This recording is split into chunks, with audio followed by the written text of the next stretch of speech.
Apabila kamu berada pada suatu keadaan tertentu, janganlah kamu meminta suatu keadaan yang lebih tinggi atau yang lebih rendah. Apabila kamu berada di pintu istana, janganlah kamu masuk sebelum kamu disuruh masuk. Janganlah kamu menganggap cukup dengan kebenaran masuk itu saja. Karena boleh jadi itu adalah suatu dalih atau tipuan dari raja itu. Hendaklah kamu bersabar sampai kamu dipaksa masuk ke dalam istana itu atas perintah raja itu sendiri. Karena dengan demikian kamu tidak akan dimintai pertanggungjawaban tentang perbuatan kamu masuk ke dalam istana itu. Sekiranya kamu masih dihukum juga, maka hal itu adalah lantaran kamu bersalah, tamak, tidak sabar, tidak bersopan santun, dan hendak menikmati kepuasan keadaan hidup. Tidak bersopan santun dan hendak menikmati kepuasan keadaan hidup yang sedang kamu hadapi itu. Jika kamu dipaksa masuk dan kamu pun masuk, maka hendaklah kamu memasukinya dengan penuh sopan santun, penuh hormat, dan memperhatikan apa yang diperintahkan kepada kamu tanpa meminta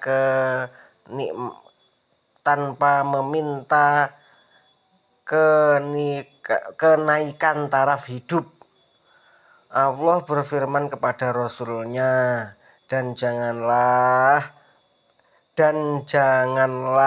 pandanganmu dipengaruhi oleh apa yang kami karuniakan kepada segolongan manusia dari kemegahan hidup di dunia ini, karena kami menguji mereka dengan itu. Adalah rizki yang diberikan oleh Tuhanmu itu lebih baik dan lebih kekal. Allah menasehati nabinya supaya berhati-hati terhadap keadaan yang ada itu, dan supaya ridho dengan karunia Allah. Dengan kata lain, firman ini menyatakan, apa saja yang aku berikan kepadamu berupa perkara-perkara yang baik-baik, kenabian, ilmu, keridhaan, kesabaran, kekuasaan agama, dan berjihad di jalan Allah, semua itu adalah lebih baik dan lebih berharga daripada apa yang aku berikan kepada orang-orang lain. Kebaikan itu terletak pada menjaga keadaan yang telah ada. Kebaikan itu terletak pada menjaga keadaan yang telah ada, merasa puas dengannya, dan menjauhkan segala keinginan kepada yang lain. Karena perkara-perkara itu telah dikhususkan untuk kamu, atau untuk orang lain, atau bukan untuk siapa-siapa, tetapi oleh Allah telah dijadikan sebagai suatu ujian. Jika sesuatu perkara itu telah dikhususkan untuk kamu, maka pasti kamu akan mendapatkannya, baik kamu menyukainya maupun tidak menyukainya. Tidaklah wajar kamu menunjukkan ketidaksopananmu atau ketamakanmu, karena hal itu bertentangan dengan akal dan ilmu yang sempurna. Apakah gunanya kamu mengharapkan apa yang telah ditentukan untuk orang lain, karena kamu tidak akan mendapatkannya? Sekiranya suatu perkara itu tidak ditentukan untuk siapa-siapa, maka itu adalah satu ujian belaka.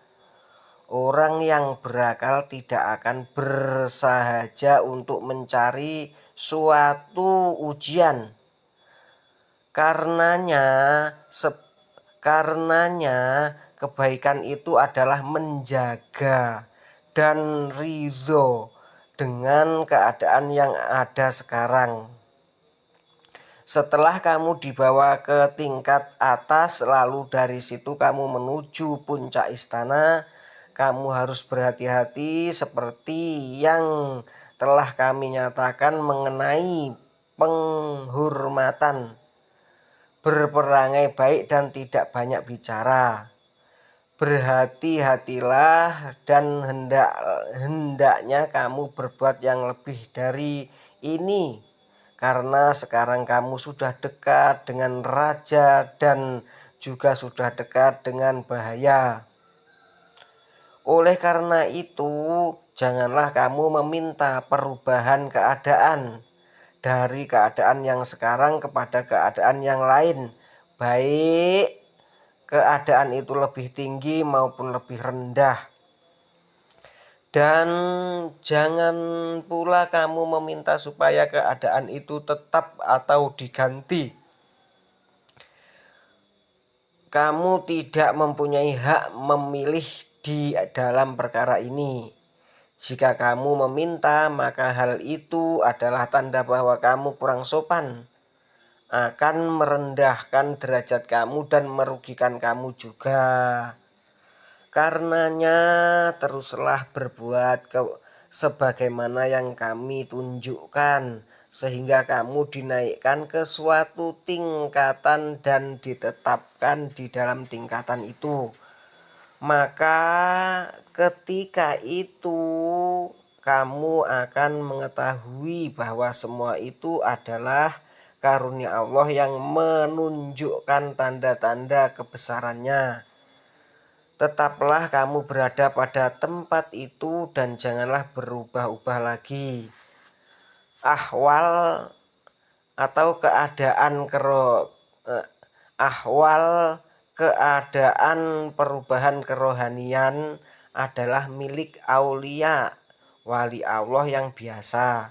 Sedangkan makomah, perhiasan kerohanian adalah kepunyaan abdal, wali Allah yang derajatnya lebih tinggi.